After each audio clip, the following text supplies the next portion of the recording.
Mbote Balandia Congo Live Télévision, merci pour vos akebele, pour nous partout dans le monde entier, à travers chaîne Abino le Blarabno, Maïmatali politique, actualité politique à Mboka Namso Congo. Lelo, Tozongeli Penza, mon Mboka Maître Bézi, Wazali Moko, Yaba proche, mon Mboka Franck Diongo, y a parti MLP, et Ndenge Bino Moro Boyebi, Namaïnion, Sowe, entre audio et baneko circulé à mon mboka Bézi ndenge à lobaki mabe contre mon mboka Franck Diongo lelo penza tozongi le maître Bézi auto solana e na likambo yango kasi ba pesa ki 48 heures papa Molière senga bulimbi kasi lelo 48 heures et l'équipe to komi ataba une semaine et loka malonga et salamité na yepé to komeka pe sou kolobela ba question d'actualité mbote maître Bézi mbote ndeko na ngai ya mwasi bonne santé très bien makasi très bien makasi. Oui, maître Bézi, likambo penza ya papa Molière ba insulte na ye contre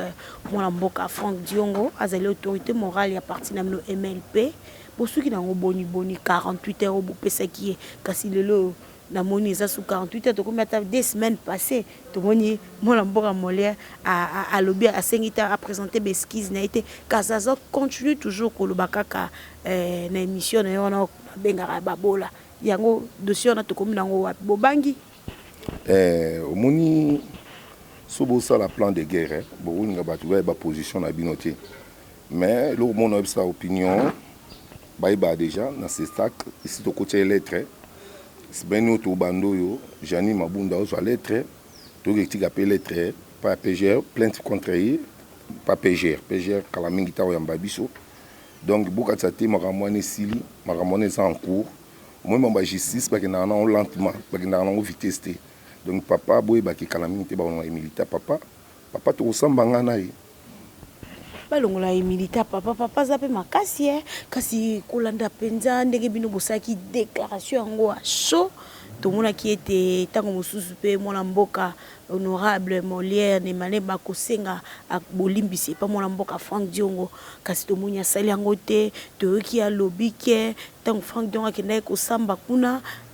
na cour de cassation ba makile zaki na polo na biso nyonso to ebite so gya ko balance biso mo photo wana tango mo mboka Franck Diongo akenda ko samba biye mutapesa ki sosa tia na polo to ebite ba Molière komi mutanero to azanani wapesa mwana mboka Franck Diongo bien pona rande ko ne mutete te soki na loba boya moni papa na kozana kinduki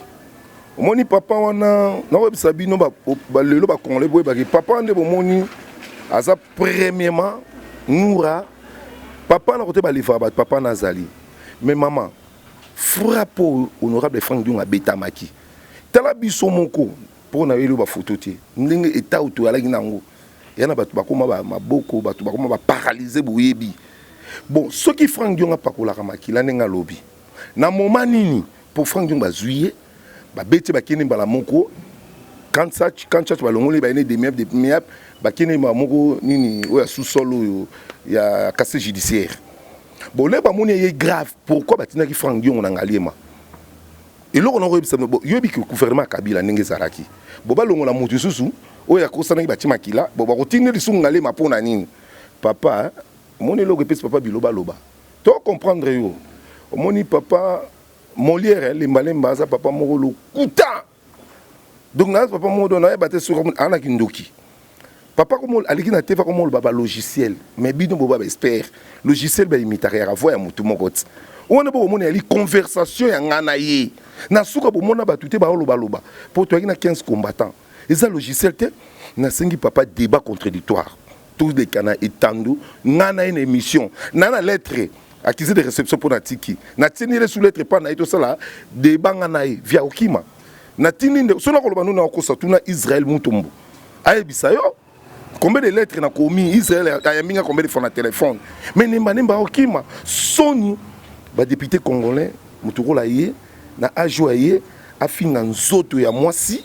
Donc akobanga te afinga ki eza histoire ya histoire te mais ali maloba oyo ya solo ba kongole bo fungula miso. Omoni soki ngane na faute mais apporter nga plainte. Pourquoi ko porter nga plainte? Là la seule mission na est-ce que a qui va son na tiaki? A tiaki te po ayebi. Papa na finga ki nganga na kolba na bino, papa finga ki ngai. Ngam na finga ki ngai, papa likina itando comme ba n'importe quoi mamba lokuta. Ngana yebi bien. Na yebi nga zalaka. Vitrier ko oui. Surtout ni rola iso. Obi, dernièrement la auto c'est l'émission na rola iso. Rola iso la kota moninga kamwa bi wo. Président tu oui bien né abi. Oui na yebi bien. Tu na rola iso. Tu na petit trésor à caméra, tu na petit asali wa basango. Mais tu na bomba yebi sauti. Si tu yo sala musala papa. Nous musala suka tu to sala mo nanda kune na Gombe kuna kota haute cour militaire. Na kuta papa donc torsini avandi wana latina kilote a mela ba mixing na mona ka mela plus de 7 mixing on a mona ki bon avant na ya mela combien papa c'est la vérité hein papa lo ba lo kuta tela lo kuta ya papa alobi maman na Frank Diongo akufa mais bino na procès bon mona ka maman na Frank Diongo bon mona ka papa Frank Diongo oui mais na ko comme alobi maman na Frank Diongo akufi abi mtoko la Frank Diongo azana eloko te Frank Diongo ya koli na famille là mais na kamwe papa na za menteur papa na niveau moko na Frank Diongo te viens na za na diplôme moko ya université te soki viens na za na diplôme université le kana te valoba Frank Diongo koli na famille ya olela obi neve aza neve propre ya papa olela donc maman na Frank Diongo omoni pa ba tete là pouvoir mingi ezala kota ba nokopi olela mdaboko abokoli Frank Diongo olela na ba mapango na ba Gombe par-ci par-là Frank Diongo abotami awa koli awa pana ba ba mayenge ya ko loba obi papa loba n'importe quoi est-ce que ya ko papa na ko na famille na papa molé na papa olela bino mo boyiba olela famille olela viende eloko esali soni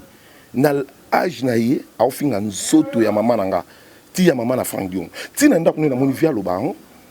donc vienne to ke ni mo ba procès via tika ko kima nga pona ni soni na faute apporter nga plainte pourquoi pas via ko porter nga plainte oui maître Bézi kasi bango ba ko loba ete lolengi oyo salaki papa Molé pas ko porter plainte jamais ko enregistrer appel à moto wana au piège qui est maman ko bengue au niati maman ko na enregistrement on est à piège o linga ki papa oyeba ki kendinga zo benga wana ozo provoquer papa na sima ko loba mabe comment c'est fait yo zo benga mutu OK na lobi appareil nga automatique là il y a l'équipe na TV il faut qu'on ne pas comprendre le logo et logo to wele linga na enini il y a les cas na TV ko ça les missions pas Israël alongo une mission akomo loba ke biso to betaka ba soda biso to boma soda obiki no kama papo alobi omenda leki na TV alobi biso to boma tu photo ya montage a ki collection na TV ya lokuta ya on a senga ki na ye ce qui biso to boma ki mutu ana certificat de décès ana autopsie mukanda autopsie en plus c'est là to kende ko déterrer corps wana ba sala examen batata ce qui papa na kufaki na malade ou be ba betaki non ko yeba te ce qui omoni année passée année coulée batakaka biso na décembre toyebi soki comme na décembre tant batakaka biso toyebi tango ngo toyebi muta kotinda Molière tokoyeba ngo na décembre ne tant batakaka biso akolinga nini balongola Frank Diongo physiquement siko na mokili comme copie ya 2016 erataki balingi basala ngo siko na 2019 mais papa okokoka te on tokoyebisa opinion bayeba omoni papa na kuta prémédité ngabi akolevenga papa alobi le bakangaka biso jeté là donc yo okoma wana ndenge nini parce que egi mile ba garde républicain mama torture to zona mokili ngala kota cave première fois kota cave na sala une semaine na sa cave na melama été na lia katwe to zala bato ba paralyser bato ba beaucoup kota na baside donc ya mona kama mona ko mablo ya blague biso pourtant mais c'est Kabila plainte na Suisse est-ce que ba bien biso to resama na Genève yango moni na uto funda sous papa na union interparlementaire to sali to porter plainte na union interparlementaire to dina audio na to tinji yango to transférer yango mais bango ba traduire yango na français ba mabe a muto ninga salipo na bité sur so mona muto wana lemba na plénière ou bien na motion mo ko sala alobi ote na ko siéger les sous-souté mais so ko siéger te poto ndima longwa ndenge to mona ki failli longwa ki mais yo ko siéger te mais ko zo mbongo ya ba député au moins de bo solo na politique donc au moins ba émission ça là ya buzuba sur le biki à ça émission ba benga soki ba benga oni non émission ba bola oh Frank Dion la qui na prison le baki était pas molé aux ande ko na mukete là yamba bato balela hein oui asunga ki Frank Dion a mingi etande ko na Alexis Kibino une émission ba bola bolela ki pona ko senga libération mon lamboka Frank au moni papa na moni mutune baby au moni CNPPCB ba ekufa ba gene na telema kuna na sakitambo et na sama tete mais maman mutu émission na babola botuna liezer mutu mema mbongo neza liezer liezer mutu mema $1000 redivision na so apesa sur $1000 sinon ko saboke tuna liezer ye le kalo ba ke Frank Dion a serré campagne maman Frank Dion ba rouler été bato ba kota na prison ba ebi Frank Dion a na cellule la sala 2 ans demi na cellule la bimati au moins prison Frank Dion la bimati comment il a problème à vision bon banani banana ela ba tout prisonnier belé ba mona bon Frank Dion directeur à prison on a rebiso sur la cause que tu directeur à prison à mona Frank Dion 3 fois après de pour que samba na ndenga ba kobima Frank Dion ba mona na te akobima tani na ke ça les campagnes na ndenge nini au mona te que papa yo aza papa moko na comprendre papa beli liboma donc il y a li que vertige comme il déjà buzobo ya sali akolinga ndenga ko se couvrir mais ko simbate mama bilu bo ki na prison bo yebi Frank Dion ba fana na cellule Arbi ma wapi, arbi mela wapi. Elle, ça, son a cause pour tout n'édique à peine. Maman on a ça ba Congolais, ba que tout n'édique à peine, ba tout na papa, papa l'État. Vous comprenez, ba tout na ba consort ya édique à peine. Bon justement, tout na Peter Chani, tout na Liezer. Bon peut ba ina un. Tout na ba consort ba mona préférence. Au moins ndengeni. Comment papa au ça? Il faut tout le barakambo ya solo. Papa zelaka to keni na procès nga moko na kobima personne ni boye papa zelaka to keni na procès total nani na ko gagner pona la que immunitaire ba ko longolé yango eza buzoba akiko kosa tela choke kosa alobi o chalupa président ngina nyonga chalupa même ça doit être chalupa zara président et ça so moko chalupa zara secrétaire général MLP chalupa moi ça chalupa n'a pas présente moi ça chalupa comme les Mireille avant na kana raibo que luka Mireille ne bembe ya chalupa président peut ça combien si on a aussi Mireille ou si on a aussi Mireille porter une plainte ba peut ça Mireille ba héros image oyo ba lemba ya nango asenga mbongo ti la ki opesa image en o mona akoloba makambo ya na sensé makambo lokuta papa zangine makambo koloba lemba zangi makambo koloba loba makambo solo ngana sengera débat contradictoire ngano ngana plateau to le ba makambo ya solo awanga note mais et enregistré numéro est enregistré donc état là appel pendant le 19 janvier et le 19 novembre na telle heure to bengana elle va penser sur WhatsApp est-ce que c'est bon si quand va mettre Bézi vous pensez que 48 heures tout moni mon mboka excusez mon mboka le malimba à répondre à présenter des esquisses si quand bon soukane beaucoup ko funda kuna na parlement pour te balongler immunité parlementaire mais n'est ça côté maman journaliste n'est ça comme depuis quand to samba ngana yi n'est ça bon mon mamlo ba blague au moins tellement to préparer le 19 on ko ba kanga biso ba beta biso bokoya bokomona to komisa ba photo bokomona ba procès bokomona ba film maman kanisa Frank Dion leri obike Frank Dion samba ba ko soyena katia ngaliema le yolo bi ba beta ki mutute mais akoma ina ngaliema ndengeni obi betani biso za ngeza na ba photo to ko tia ba photo na nyoso mama po bo ngana tambo ngana ki poignarder na lokolo tita mukongo obike ngati lelo na problème na colonne tout le barabelo qu'on a été de yalo papa ndo tout monde ki biso to comprendre yo moni yene ngazali wana c'était moura azali grand formateur pe moura comment yo côté ba soda bazali ye a commandé nini likamone elo ke kamusaka ka ngai po ba ke papa na koma ki il fallait la saba vidéo alors bien il a une émission ko penabi Frank Dion abeta maki vrai lokutu Frank Dion abeta maki vrai lokutu ye mo liso ba lukizo o Frank Dion abeta maki te maman yo ba soda ne ba côté la biso yebi ba côté combien plus de 3000 militaires armés secteur on a monté le 19 décembre il y a que jour nini jour à carte rouge oui ba ngwe jour on va passer carte rouge on va passer kabila carte rouge jour ba kanga biso ya moni makamona ki makambo ya ba blague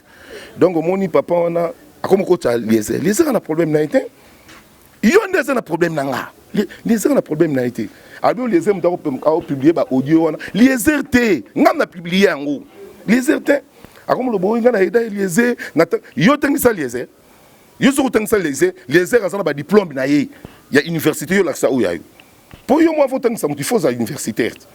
on comprend et ça ka kaluka na Eliezer ba problème.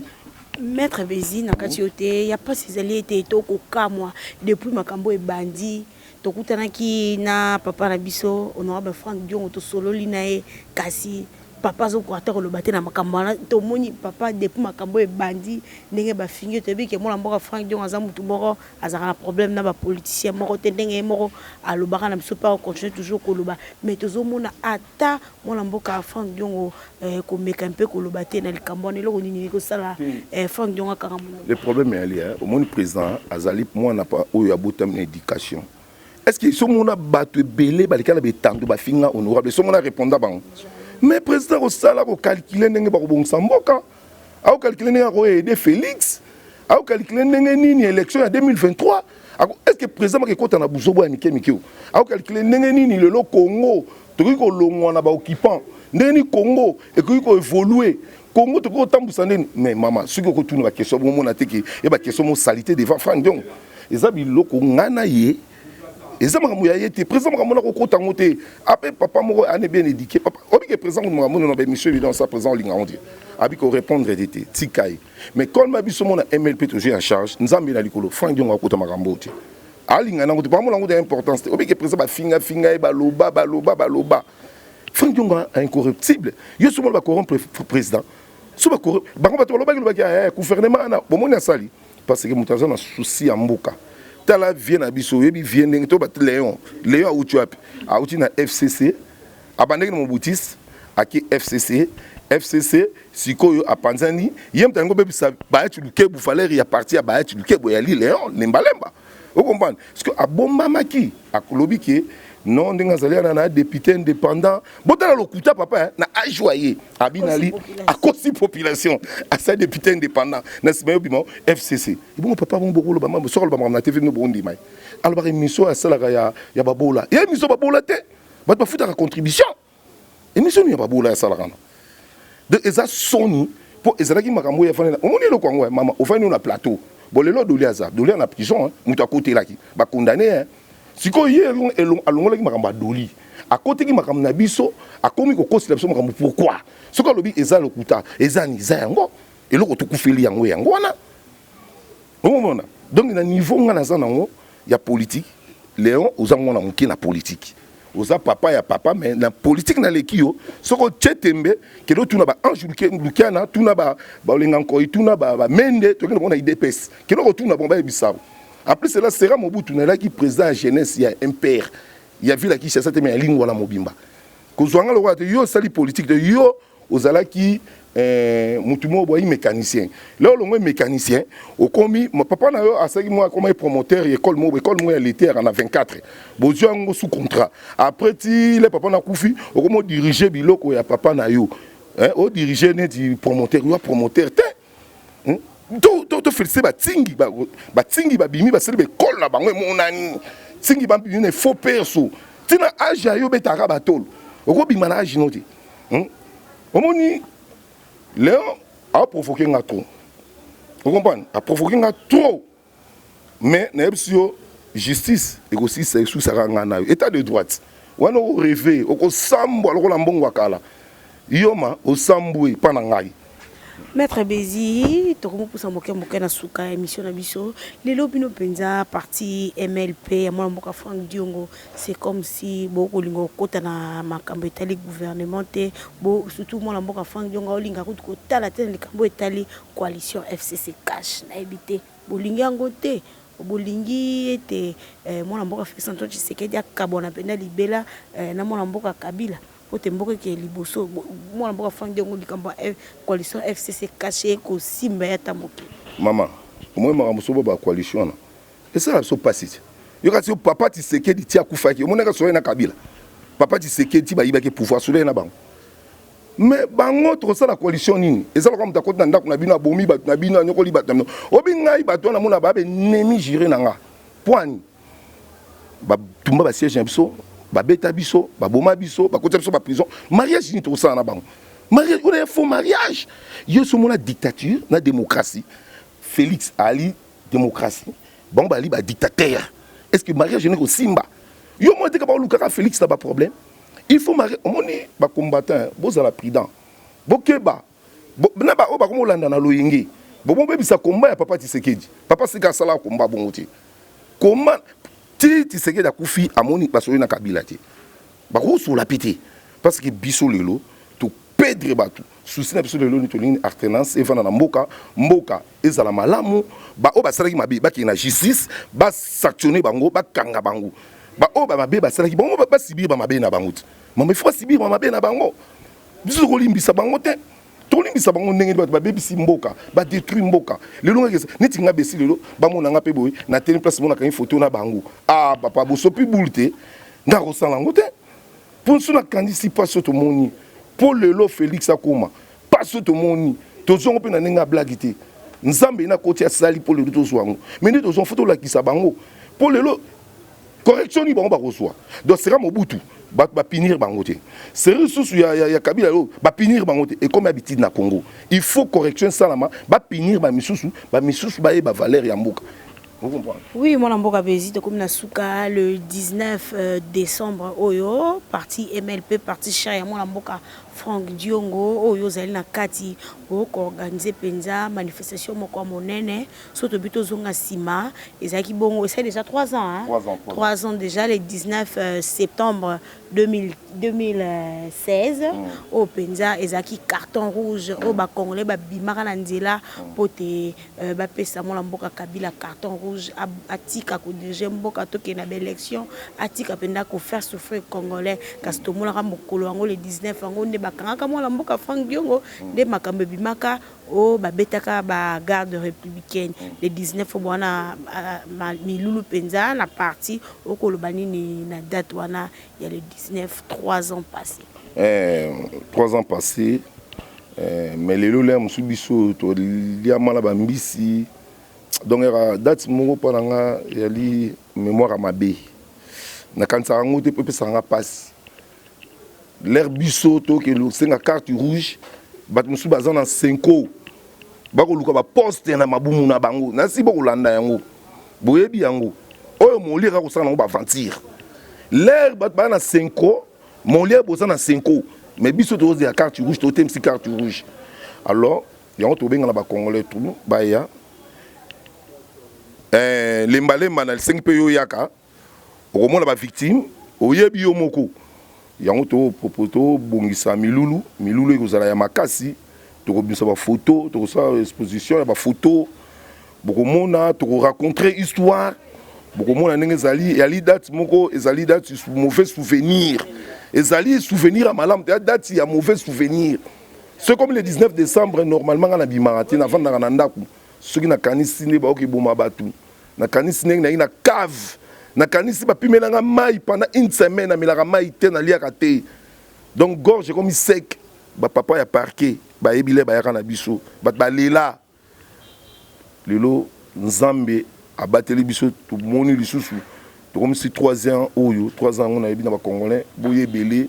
boko mona ba vérité makambo kozala ya malamu ezali kaka pona etikel kwa date historique neto célébrera ya Lumumba 30 juin on comprend le 16 février alors nembalemba amona makamalo la blagi na ebité ceux qui papa nazana ki ndoki na vie na e donc bato ba komona bato ba via bato bebi to ba massa ba porter disparu ti lelo donc bato musu ba bunga ba mona na kali soutien ya mona ngolo la G yango moni to bengi ba journaliste bo za libellé bo mona na obimana teni na nga ba prisonnier ou na côté dans prison politique moni so na vandi na kanisi le ba proposer nga 20 ans maman on ban 20 ans de prison ba proposer nga 20 ans de prison le 16 mai le 17 mai ba buki prison ba kimi menga na kimarité na vandaki pour na ba un libérateur qui m'a raté un libérateur banga prison te un vrai menzamba la kisat maman ceux qui te betaka ba soda na gouvernement ya Kabila dengo yebeli Kabila ati Kabino na de subiso ma to betaka ba soda ba tiki bino biso yaki problème ya Franck Diongo na Kabila biso ki ba innocent Vous comprenez? Mais comme tu as dit, Jésus a une discipline, bakangi na biso. Et c'est là qu'il n'y a pas de problème. Il y a un moment qui fait un dion batika qui est avant une prison, biso de bakité qui biso parce que tout ce qui n'a biso ba innocent. Na makambouana. C'est pas dit papa na tellement alobara n'importe quoi. Alobara nyon soko et kamusangai. Pour asala na calculer ba chaîne na ye, ndenge ni nego évoluer, ndenge na ko futa batu na éviter. Vraiment. Merci Mimi. Merci nga pe na sepeli makasi na mbibno ya mbi to solo li na sepeli vraiment makasi. Merci Balandia Congo Live Télévision, merci pour vos acquis et belé pour nous Rolanda Bisso à travers la chaîne YouTube de nos Congo Live. Le Brabno, même matali politique, actualité politique en Boka Congo. Tu as mec bino la Boka Bézi, Boki Penza, to Betty, ma solo politique, ma question d'actualité, surtout les Cambo Itali, moi la Boka, Molien de Malimbana, honorable Franck Diongo, kasi 48 heures et l'équipe, tout le monde s'est excusé, bako préparer les Penza, ba mesures sur Malamu, au Penza, ba il faut immunité parlementaire nekouya. Tout comme na souka. Merci na bongo na sima caméra Guibo Tambela. Merci na balanios mandrapso partout dans le monde entier. En entendant tout de caractère mon vieux David Olito, mon vieux Roger Luma, mon bémoné la président Félix, l'impresario Claude Ndombasi, ma bonne guérison na yo. J'en suis bon mon papa social depuis États-Unis. Ngalam no soninza mazonité to monani na mikolo za ikoya.